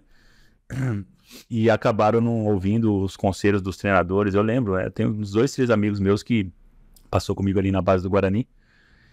Eram destaque na posição de meia, de atacante, mas os treinadores conseguiram enxergar muito mais futuro na posição de lateral, principalmente de lateral esquerdo. Tem um amigo meu, né? Um dos melhores amigos até hoje, o Bruno. Ele pegou a seleção sub-15, sub-17 de atacante, jogando no Guarani. Isso acabou trazendo isso pra ele. Pô, como que eu vou mudar de posição? Eu só peguei seleção como atacante, né, cara? E acabou que ele não ouviu o conselho. Eu lembro que teve um treinador, Cidinho, que quis tentar, né, implantar isso na cabeça dele. Falou, eu acho que lateral você vai ter mais futuro e tal. E ele acabou não dando ouvidos. E até natural, eu até fico imaginando eu na posição dele. Pô, peguei seleção de base de atacante e acabou que não dando certo, cara. Ele não conseguiu, né, no profissional, acabou patinando ali, ele acabou finalizando a carreira com 24 anos, né, assim que o filho dele nasceu. Mas até hoje até agora na Várzea, até hoje ele brinca, ele joga de lateral esquerdo. Pô, se eu tivesse ouvido o conselho do Cidinho lá atrás, provavelmente eu teria tido uma carreira ainda mais promissora, mas porque realmente a concorrência é muito grande. Voltando só num assunto, lá atrás você falou de argentino, eu lembrei agora, tem um argentino que chama Peri Corrida, ele faz tempo que eu não vejo e tal, mas ele sempre foi muito amigo meu no Numância, muito amigo meu. Eu sempre trazia ele em casa, porque ele era muito boêmio, ele era grandão, fazia gol pra caramba, mas era boêmio, mas ele sempre nos ajudava. E quando eu fui pro Numância, foi feito um time pra não cair, e nós ficamos em 7º no campeonato, o time era bom demais, porque o campo era pequenininho, acho que tinha, sei lá, entrava 10 mil pessoas, era um caldeirão, e sempre cheio. Só que ele era muito boêmio, de cidade pequena, 30 mil habitantes, Soria. E o que eu fazia? Como o time era muito caseiro, o time não concentrava. E o que eu fazia? Eu levava ele pra casa. Vamos jogar videogame, vamos fazer isso. Por quê? Porque se a gente não leva, ele vai pra noite. Entendi. E aí, como eu era o segundo capitão do time, primeiro era o Otávio, se eu não me engano, eu era o segundo, e acho que o Pacheta, que foi, inclusive, ano passado, foi treinador do time do Ronaldo do Valladolid, também é meu amigo, era o terceiro capitão. E o time era muito bom. E eu levava ele pra casa, por quê? Porque a gente precisava dele inteiro. E é um cara que nos ajudou pra caramba, mas também, infelizmente, não teve problema financeiro, porque não tinha cabeça. Isso aí é uma então, até nisso, é importante o cara ser comprometido de trazer alguém que vai te ajudar, é melhor. E assim, psicologicamente, eu trazia ele pra vir jogar videogame, mas na verdade eu não queria que ele saísse. Sim. Então, fica aqui comigo, vamos fazer um jantar, vamos aqui comigo. E ele vinha, porque não tinha ninguém, era solteiro. Né? Mas aí já entra um pouquinho da visão do líder que você demonstrou ser, né, durante a carreira toda, né? Porque no final das contas você se preocupou em estar trazendo ele ali para não deixar ele, né, ir para noite, enfim. E para que isso pudesse interferir depois na performance dele, tanto positiva, como foi o caso, né? Você trazendo ele para dentro da sua casa, né? Trazendo ele para um outro ambiente que não fosse à noite. Eu trouxe ele para um ambiente familiar. Falei assim, Perico, é importante você ter um ambiente familiar, cara. E você vai... Ele não tinha família lá? Não, ele tinha uma namorada. Só que toda hora ele brigava com a namorada, ele mandava a menina pra Argentina. Ele ficava um pouquinho com ela, começou a encher o saco, mandava pra Argentina. E aí ele ficava voando solto ali. E aí o que acontece? Ele não ia passar. Porque assim, esses caras acham que todo mundo é tonto, né? Assim, a cidade tem 30 mil habitantes. E Saragoça é do lado. Ele ia pra Saragoça. Falei, daí, vocês acham que os caras não sabem que você não pra Saragoça? Você tá brincando. Soria, a cidade é tão pequena que ela não tem nem transporte público. Ela não tem ônibus, é muito pequena, você faz tudo andando. É a cidade de qual time? Do Numancia. Numancia. Um time que hoje acho que tá na segunda divisão ou terceira. Sim, mas é um time muito... É um time que faz muito frio lá. Acho que inventaram frio no... Porque Valladolid faz frio. Neve e tudo, mas Soria é pior. Soria é muito, muito frio. Nossa. Até nisso os brasileiros precisam se adaptar. Porque eu falo que eu joguei muitas vezes com bola laranja, eu falo, que é isso? É um frio do caramba, bola. Por que é bola laranja? Porque senão você não vê a bola, porque a neve, ela reluz no teu olho. Se você não tiver bola laranja, você não consegue nem ver a bola. Eu joguei muito também na Rússia, né? Foram 4 anos na Rússia, cara. Nossa. É frio. O frio foi o mais difícil de adaptar. A língua também, mas... A língua é bem difícil. Mas é o que eu falo, quando o cara é vencedor, o cara não vê essas dificuldades, ela vem como uma situação positiva. Ela não vem como, puta, o que eu estou fazendo aqui? Ah, tá louco, esse idioma é um saco, pô, baita frio. Você começa a jogar energia negativa, daqui a pouco tá tudo ruim mesmo. Mas é o que acontece com muitos, principalmente quando é muito jovem, né? Eu até admiro você tão jovem sair e conseguir já ter sucesso lá fora, porque eu tive a oportunidade de jogar também com outros sul-americanos, inclusive, né, argentinos, uruguaios, como a gente citou aqui, que chegaram lá na Rússia com 17, 18 anos, cara. Os caras já contrataram do Nacional do Uruguai, de não sei aonde da Argentina. Chegou lá, bateu e voltou, cara. São muitas... É muito difícil a adaptação, cara. Se você não entender que você precisa mudar totalmente a mentalidade, é muito complicado. São muitas experiências. Por exemplo, a gente sempre, quando a gente conversa, é sempre à base de exemplos, de experiências, né? O Vitor é muito amigo meu, jogou em altíssimo nível no São Paulo, em muitos clubes aqui. Ele foi contratado pro Real Madrid. Lembro, sim. Foi emprestado pro Real Madrid. Primeiro jogo, Real Madrid, Valladolid, na casa do Real Madrid. 3-1 pra nós. Pro Valladolid, isso não é normal. No Bernabéu, você pegar 3-1 do Real Madrid, alguma coisa tá errada. Aí eu falei pra ele, Vitor, tinha um jogador muito bom, muito famoso no Real Madrid, chama Mitchell, número 8. Uhum. Mas assim, ele jogava na linha. Mas assim, batia bem na bola. Era os donos do time. Ele, Raul, Fernando Hierro, eram os donos do time. Sim. Eu falei, Vitor, deixa eu te falar uma coisa. Eu já tô aqui há 3 anos. Está chegando agora. Se você não falar pro cara... Vitor é lateral, né? O Vitor é lateral. E é uma fumaça, uma correria do cara. Eu falei, se você não pedir pro cara vir pro meio, pra você passar... Ou você faz um buraco, ou em dezembro você tá no Brasil. Isso era agosto, tá no começo de temporada. O que aconteceu? Em dezembro tá no Brasil. Não conseguiu. Ele não conseguiu se comunicar com o cara, que era importante o cara fechar pra ele passar. Senão não tem como ele passar. Se o forte dele é passar, sim, o cara tá na linha, ele não vai passar. E aí, em dezembro ele tava no Brasil. E com um baita de um potencial pra crescer no Real Madrid. E não foi falta de avisar. Falei, Vitor... Você ainda deu toque nele, né? Cara, nós estamos no Bernabéu, nós ganhamos de 3-1 fora os ameaços. Você não fez uma fumaça em cima de mim. Porque normalmente ele vem, né? Sim. Eu cubro o lateral, tô ali. Falei, você passou mas vezes no jogo. Comunicação é tudo, né, cara, dentro de futebol. Só que quando eu cheguei no Valladolid, eu xingava os caras.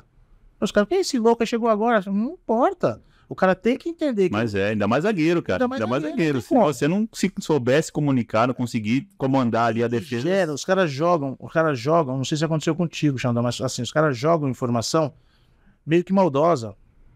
Pô, chegou agora. Quem você tá pensando que você é? Não sei o que e tal. Eu falei assim, eu vim aqui pra roubar o seu lugar. Não, assim, você fala de uma maneira até meio arrogante, mas pro cara sentir que você não tá ali de brincadeira. Sim, claro. Ele falou assim, o que você veio fazer aqui? Eu vim aqui porque você não deve estar fazendo alguma coisa boa, porque se o cara me contratou, então você joga informação, o cara fala assim, por que esse moleque? Que é esse porra aí, entendeu? E assim, é muito legal porque você vai jogando personalidade. E com o tempo você vira amigo dos caras. E aí aquilo que virou, pode ter tido uma rusga no começo, lá na frente vira brincadeira. Pô, você chegou naquela época, tava todo metido, falou isso pra mim e tal. E mudou, entendeu? Isso é uma coisa que, assim, eu sempre fui muito introvertido. Nunca fui de uma pessoa igual você, chegar e, de repente, se impor, assim, no ambiente. Eu sempre procurei ser muito mais cauteloso onde eu piso, onde o que eu falo. Mas, para zagueiro, se você também não se impor em algum momento, também os caras te atropelam, né?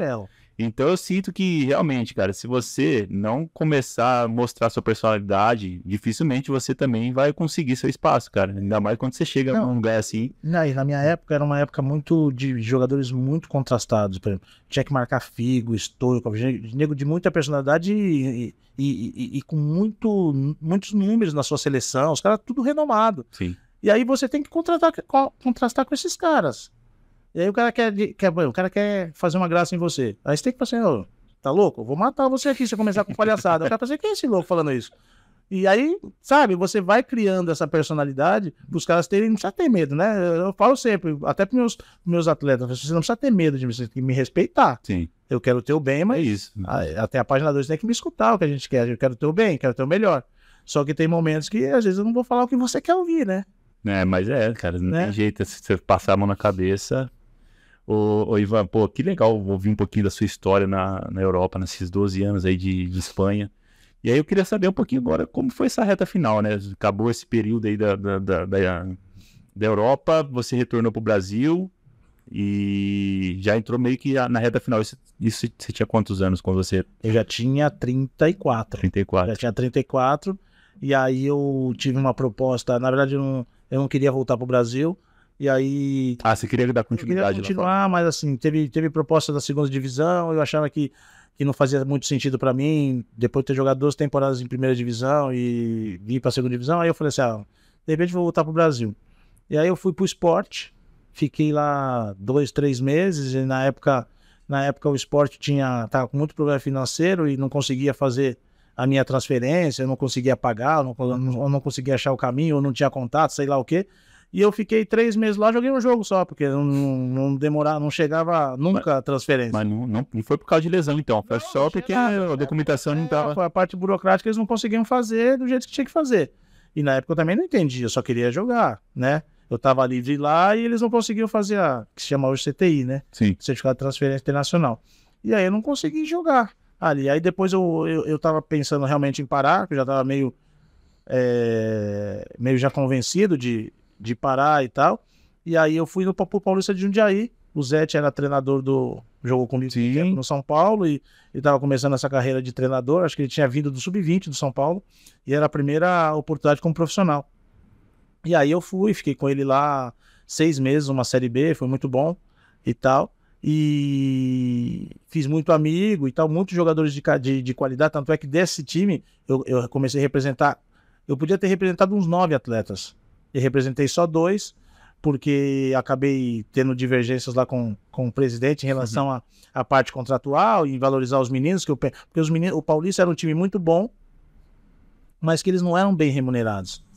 Porque o presidente ele tinha uma filosofia de falar que o clube do Paulista não era um clube que pagava bem, mas ele tinha jogadores que pagavam bem e não jogava, e eu queria valorizar os meus. E lá, assim, esse time era tão bom, ó.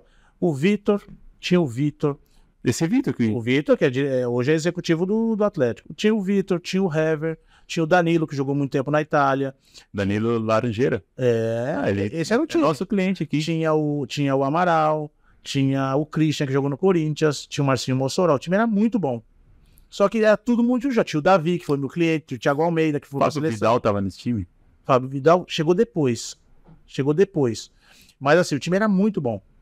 Tanto é que depois que eu fui embora, depois que eu parei de jogar, eles foram campeão da Copa do Brasil. Sim. É aí que veio o Vasco. Você não estava então nesse elenco, você já tinha parado. Já tinha parado, mas o time era muito bom. Então foi nesse time que eu joguei. Então assim, eu consegui me divertir um pouquinho ali. Foi legal. Mas depois eu já tava, na verdade, eu já comecei, inclusive eu até ajudei o presidente depois, numa situação com o Nenê, porque o Nenê, eu acho que ele foi emprestado no Mallorca, e o Mallorca não tinha pagado o Paulista. Sim. E aí eu ajudei o presidente, eu marquei uma reunião com o presidente lá no Mallorca para tentar resolver a pendência, porque eu joguei no Mallorca. Entendi. E aí eu ajudei ele foi lá e acho que deviam para ele um dinheiro lá, $700 mil, euros, sei lá o quê. E aí pelo menos dessa maneira eu ajudei que ele conseguiu receber. Então foi legal. E aí eu falei assim, poxa, eu quero estar no meio do futebol e tal, mas o que eu vou ser? Aí eu comecei a me preparar. E aí quando eu vi que o caminho era para o caminho da intermediação e representar atletas, eu fui me preparar. Eu fiz vários cursos, comecei a ler, fiz o curso de agente FIFA lá atrás. Tanto é que hoje eu sou agente FIFA, já sou agente FIFA há 19 anos. Não precisou fazer essa prova. E eu não preciso fazer essa prova porque eu sou... Para a FIFA tem uma filosofia de chamar Agents Legends. O que quer dizer isso? São agentes antigos que ele te dá o prêmio de não precisar fazer a prova. Então tem alguns empresários da minha época que não precisaram fazer a prova. Que legal. Que é uma prova realmente que eu acho que ela é muito de pegadinha, porque... Eu tenho vários amigos que não conseguiram passar, cara. E a prova é feita para não passar. Né? Ela é feita porque, para começar, o que a FIFA entende, no meu entendimento? A FIFA entende que os brasileiros infelizmente, são as pessoas que mais problemas traz para o futebol, de litígio, de conflito, dessas coisas. Então, o que eles fizeram? Os brasileiros, agentes mesmo. Os agentes. Por quê? Não, é que tinha muito intermediário aqui. Porque no começo, a FIFA, ela delegou para suas confederações a responsabilidade de administrar os agentes. Então, antes não era... Começou com o agente FIFA, depois virou intermediário CBF. Sim. Quem organizava era a CBF. A FIFA só estava por trás ali, monitorando situações internacionais. Mas a parte interna era só a CBF. Sim. E aí, o que a FIFA viu? A FIFA começou a ver muitos litígios, muitos problemas. Agente com jogador, jogador com clube com clube. É muito problema. O que ela fez? O ano passado, ela interviu de novo e trouxe a responsabilidade para ela. Só que quando ela trouxe a responsabilidade para ela isentou alguns FIFA Legends, que eu te falei, Agents Legends, e o resto fazer prova. Só que o fazer prova, o que é a primeira coisa que a FIFA fez? Tirou o idioma português. Por que ela tira o idioma português da prova? Porque ela quer tirar os brasileiros do cara. Dificultar isso mesmo. No meu entendimento, não precisa ser muito inteligente para isso. O que ela fez? Ela colocou o idioma inglês, espanhol e francês. E aí o que acontece? O brasileiro ele vai aonde? Ele vai no espanhol porque ele acha que é mais fácil. Mentira, porque aí ele vai pegar um entendimento errado de palavras que ele acha que é a mesma coisa e é errado, automaticamente ele vai ter a resposta errada, porque se ele teve um entendimento da pergunta errada, ele vai errar na resposta. Total, E muitos eles tiraram mais de 75% de intermediários do mercado com as provas. E claro, você tem que fazer a prova, você tem que pagar por isso, tem que estudar. A apostila hoje, ela tem 700 folhas. Nossa, que isso, cara. É muita coisa para estudar. Então eles estão fazendo de tudo mesmo para dificultar pro agente brasileiro mesmo. E o que aconteceu? A Espanha ganhou uma liminar, porque assim, na verdade, o que a FIFA fez? Ela mexeu com várias coisas no mercado. Porque o intermediário, ele é importante. Ele é importante para juntar as pessoas, é muito importante em alguns aspectos. Só que a FIFA entende que ela tem que participar mais, que ela tem que ganhar mais, que de repente os intermediários possam estar prejudicando e roubando uma fatia desse bolo. Sim. O que ela fez? Ela trouxe isso, ela tenta tirar os agentes do mercado e ela mexeu toda a estrutura. A parte de comissionamento ela diminuiu porcentagem, ela começou a fazer várias coisas que incomodaram os agentes. Sim. O que aconteceu? A Alemanha entrou com processo de liminar, ganhou. A Espanha entrou com processo de liminar, ganhou. O Brasil entrou há um mês atrás com processo de liminar, ganhou. Então hoje a FIFA ela vai ter que ceder em algumas coisas, mas ela não vai perder a guerra. Ela não vai perder, ela vai perder a batalha, mas não vai perder a guerra. Sim. O que eu quero dizer com isso? Ela perdeu algumas coisinhas, como por exemplo, ela diminuiu a porcentagem de comissionamento, ela diminuiu o tempo de representação, que eram 3 anos, passaram para 2. Ou seja, conquistas que nós tivemos para poder ter tempo de mostrar um caminho para o nosso cliente, que agora está paralisado. Então está funcionando, toda a situação antiga da CBF está funcionando tudo. Entendi. Mesmo contra a vantagem, que foi meia situação de liminar, então os agentes que estavam todos proibidos de trabalhar, estão trabalhando. Entendi. Só que eles conseguem trabalhar no Brasil. Se ele quiser levar um jogador para a Indonésia, ele não consegue. Ele precisa de um agente FIFA. Entendi. Então isso a FIFA não deixou, ela está com essa rédea ainda. Mas daqui muito pouco tempo, a situação desse intermediário CBF, ela vai acabar de novo. Porque a FIFA não vai deixar. Ela quer que eles façam prova. Tanto é que em maio tem prova. Porque o agente intermediário, ele precisa fazer a prova de qualquer jeito. Ah, é, o intermediário, assim, então são duas provas distintas, ou não? O agente FIFA é uma prova, o intermediário é outra? Como que você Não, diz? o intermediário CBF, ele era como é que eu te digo? Ele era, a CBF organiza sob a administração da FIFA, mas a responsabilidade é da CBF. Então os agentes, eles faziam prova na CBF, Entendi. em português e em espanhol, ele escolhia. Só que quem administra, a FIFA mandava as questões e a CBF traduzia e fazia em português, beleza. Só que as leis não eram da FIFA, as leis eram da CBF. Entendi. É lógico que tinha questões da FIFA. Só que, claro, você estudava a Lei Pelé, que eram 15 questões, e 5 da FIFA. Hoje não, hoje é 20 da FIFA, hoje não tem CBF. Entendi. E aí, aí tem uma apostila de 700 folhas para você estudar. E você falou que normalmente essas provas têm muitas pegadinhas, na verdade. Muitas pegadinhas. Independente de ser muitas pegadinhas, é múltipla escolha. E quando você coloca múltipla escolha e você não quer que o cara passe, ele põe as questões muito parecidas. Sim. E então, assim, é muito louco. Você fala assim, puxa, você começa a pensar, pô, mas tem uma resposta, pode ser duas, pode ser três. E nessa prova eles colocaram a alternativa, não pode ser só uma, pode ser duas. Tanto é que, por exemplo, eu sou agente FIFA, eu tenho que fazer um curso que eu estava fazendo e parei agora, é um curso gratuito na plataforma da FIFA, que você tem que fazer, é que deu problema no sistema da minha senha, da minha plataforma, de agente Ivan Rocha. E aí o que acontece? Eles estão vendo para mim. Aí eu estou fazendo um curso que é múltipla escolha também, mas pode ter uma resposta ou duas ou três certas. E isso que é? É uma prova que eu faço para eu poder representar menores. Ah, ok. Entendeu? Porque assim, eu sou agente, mas para eu poder representar menores na FIFA, no Brasil eu posso, mas na FIFA, por exemplo, se eu quiser pegar um jogador espanhol de 15 anos, 16, eu preciso ter essa licença na plataforma. Assim, não é difícil, mas você precisa ter um entendimento ali, claro. Entendeu? E claro, o entendimento na plataforma tá espanhol, inglês e francês, não tem outro idioma na saída da FIFA. Sim. Então o cara precisa, independentemente de qualquer coisa, ele precisa saber o idioma. Entendeu? Ah, mas isso aí é o mínimo, né, para você conseguir, né, sair daquela situação, né, de forma, né, favorável. Ô Ivan, agora sim, só para a gente já entrar na reta, você queria complementar alguma coisa? Eu queria te complementar um negócio que você me perguntou, acho que eu não complementei a sua pergunta. Pode falar. Quando eu parei de jogar e eu estava no Paulista, dessa migração do pós-carreira, Ah, sim. Né? E aí o Moisés, que em paz descansa, ele era o diretor do Paulista.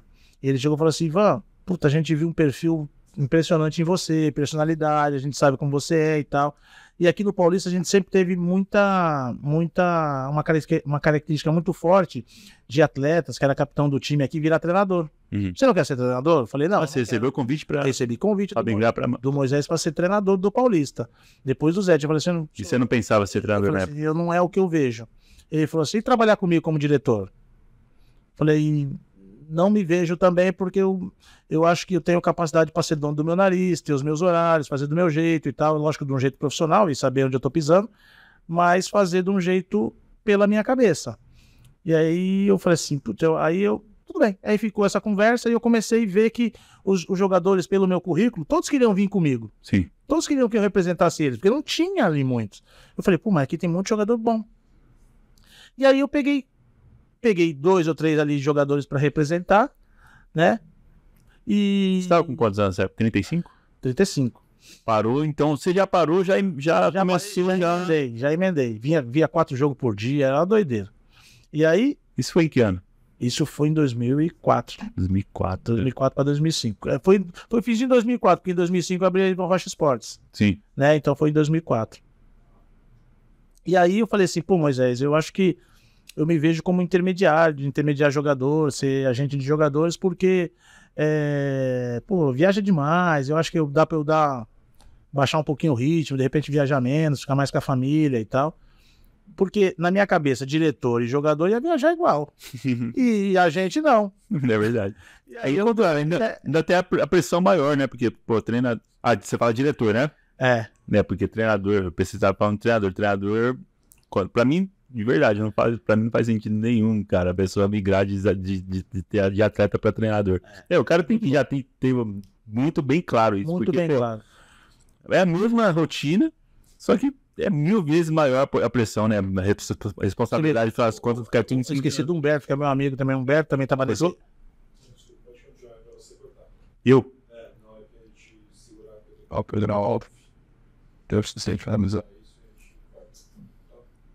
Pode continuar então, do Humberto. Tá, e, inclusive eu até esqueci de falar do Humberto, que é muito meu amigo. Humberto Laser? Ele. Eu joguei com ele. Então, ele jogou 2005. Jogou comigo no Paulista e é um grande treinador, tá lá na Chapecoense. Joguei com ele, cara, inclusive. Muito meu amigo. Ele já tinha perfil de treinador dentro de campo, cara. Já tinha. Eu lembro que ele orientava tudo a gente na defesa ali. Eu era moleque, tinha 18 para 19 anos, subindo no profissional. E, cara, ele pra mim foi um treinador dentro de campo ali. Ele é esse cara assim. Só que eu conseguia falar mais que ele ainda. Porque a gente jogava junto, eu conseguia falar mais que ele, mas ele tinha essa personalidade. E aí eu acabei pegando a representação de 2 ou 3 atletas, não me lembro.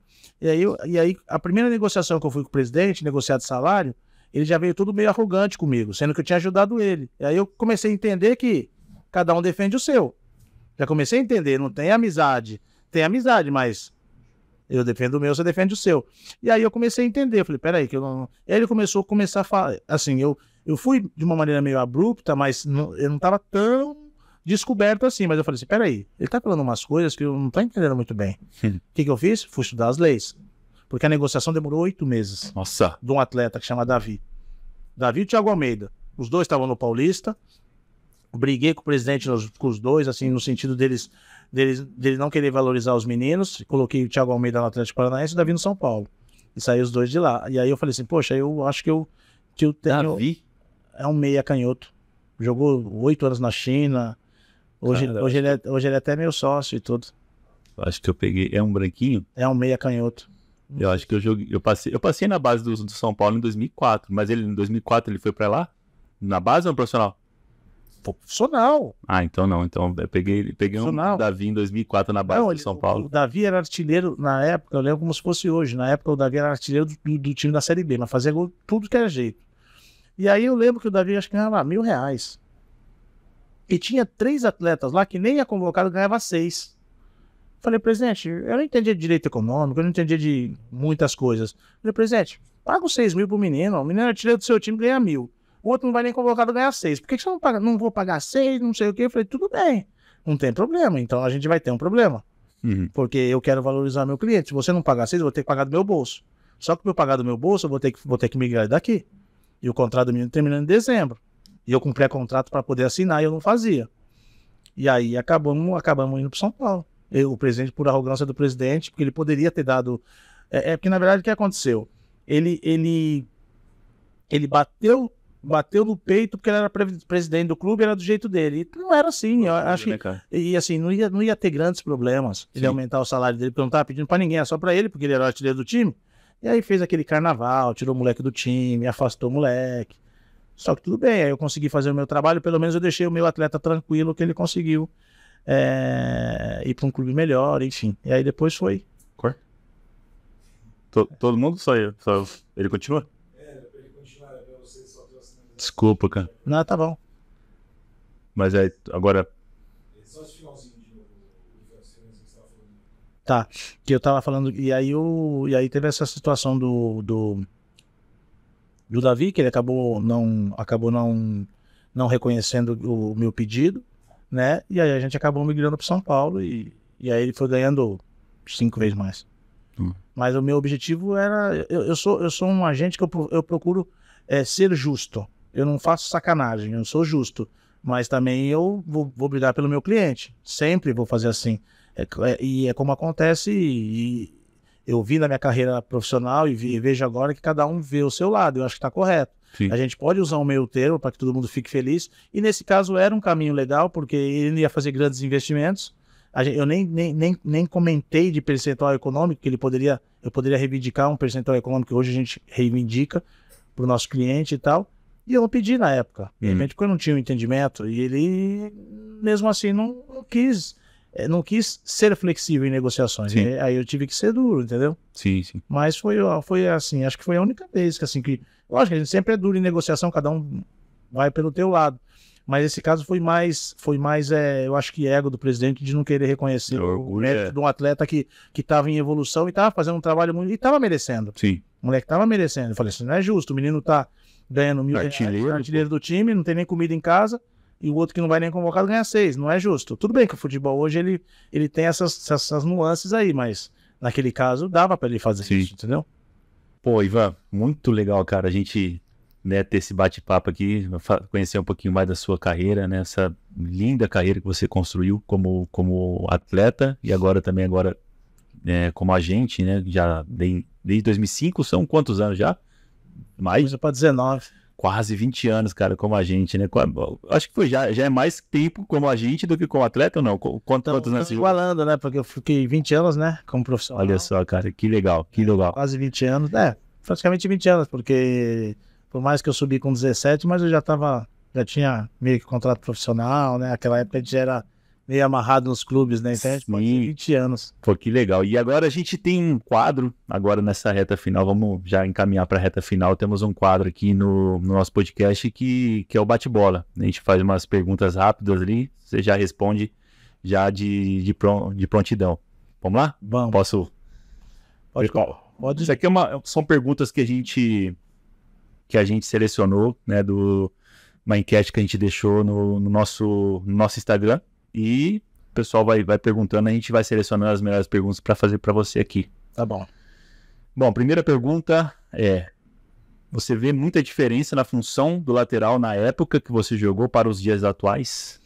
Ah, sim, porque hoje fazem muito mais quilômetros que antes, né? Antes, na verdade, assim, antes era muito mais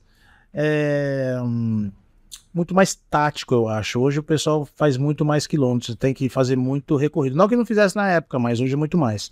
Cara, mas aproveitando já essa pergunta, mas como a gente tá escasso de lateral, né? Nos últimos décadas, né? Talvez.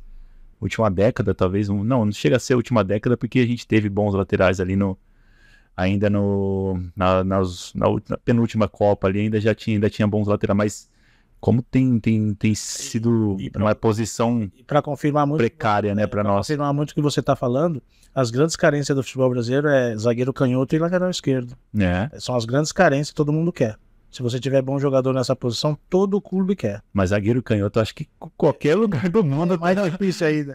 Tá escasso, né? Tá bem escasso, é difícil ter um zagueiro canhoto, é verdade. Vamos lá, a segunda pergunta aqui foi, vamos lá, como agente, quais as dicas primordiais você acha que os atletas deveriam seguir?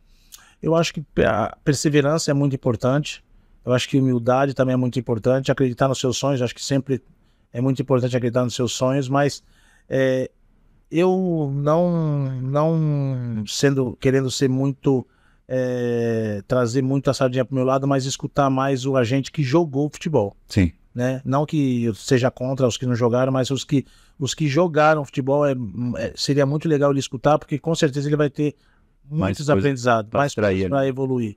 E de repente economizar tempo em pensamentos que de repente quem já jogou já pode mostrar um caminho, tipo um atalho para ele ganhar tempo na evolução profissional dele. Concordo. Terceira pergunta: quem foi o seu maior parceiro no futebol? Então, por incrível que pareça, meus melhores parceiros foram parceiros que eu tive na categoria de base, né? Que é o Eliel, que jogou comigo no São Paulo, Osmar, o próprio Ricardo, que hoje... São amizades que você leva até hoje ou não? Levo até hoje, são amizades de 40 anos. Que legal, cara. Ricardo é um irmãozão meu, trabalha numa empresa multinacional hoje, chamava Valles Marçal e tal. E são amigos que eu realmente levo bem pra vida mesmo. Que bacana. Outra pergunta... essa pergunta aqui, na verdade, a gente já falou sobre o Simeone, né? O Simeone como jogador, você já tinha espírito de liderança, a gente acabou comentando aqui durante o podcast. Sim. E a última pergunta: como que era a rivalidade do Clássico em Madrid? Então, a rivalidade de Madrid era uma rivalidade que transpassa qualquer situação de fanatismo, né? Eu acho que quando joga tanto Atlético de Madrid, Real Madrid, ou Atlético de Madrid, que no caso eu joguei em Barcelona, as pessoas ficam 15, 20 dias falando e envolvendo, e as pessoas vão tendo aquela vontade de ver o jogo, e se ganha, fica 20 dias falando, e se perde, é melhor nem sair de casa, porque é muita como é que eu te falo? É muita coisas negativas que vem, né? Então, assim, é melhor você ficar em casa para para não ter problema. Eu teve dentro desses, claro, já ganhei contra o Real Madrid, já perdi também, mas teve um jogo contra o Barcelona que eu fiz 2 gols, né? Foi um jogo que realmente o Atlético de Madrid precisava ganhar. Eu fiz um gol de falta, um gol de pênalti. Foi quanto esse jogo? Foi 2-0, os dois os dois gols. E ficaram um mês falando de mim. Nossa, Eu até achei que, nossa, será que eu sou tão bom assim? Eles jogam você tanto lá no céu que... E nesses momentos que você precisa entender que ter o pé no chão é muito importante. Porque quando você tá num momento difícil, você não é tão ruim assim, e quando acontece um momento desse, você também não pode achar que você é o cara que também não é assim. Verdade, cara. É ter esse meio termo, né? E às vezes os jogadores, eles se empolgam com, de repente, um momento que aquele envolvimento da imprensa tentar te levar pro estrelato, ou para aquele fanatismo de jogar você lá no céu, e você acaba acreditando que já tá tudo resolvido ali, né? Tem muita gente que acaba vislumbrando, né, nessas horas. Deslumbrou mesmo. E então... agora surgiu uma curiosidade agora para finalizar. A diferença de um clássico de Madrid como um clássico aqui de São Paulo e Corinthians, São Paulo e Palmeiras. Tem muita diferença? Você sente, assim, em termos de rivalidade? Não, eu acho que é bem parecido. Eu acho que é bem parecido. A rivalidade aqui no Brasil, ela é muito forte também.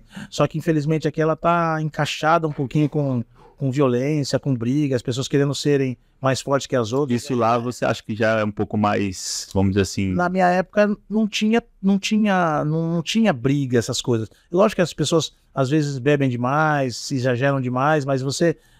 lá na Espanha eu nunca vi morte de torcida, eu nunca vi essas coisas. Tudo bem que lá na Inglaterra o pessoal falava dos hooligans e tal, mas na Espanha eu nunca vi essa rivalidade. Ela existe, com certeza, inclusive até de aquelas discussões de botequim e tal, mas eu nunca vi situações como está acontecendo ultimamente no Brasil, sabe? E está cada vez um círculo mais... o Brasil tá... Tem que dar um jeito de parar isso, né? Porque na minha época, que eu jogava, acredito até que na sua, sempre tinha 2 torcidas no campo, era muito legal ver isso. Sim. Isso é o bonito do futebol. E hoje tá chato até nisso. A gente só pode ser torcida única, por causa de briga, e ninguém consegue controlar. Em vez de evoluir, né, cara? Parece que tá regredindo, né, a evolução as pessoas têm que ficar, da humanidade. Elas ficam se programando pela internet para ver quem vai encontrar a torcida rival na rua, porque é a torcida única, no campo não pode.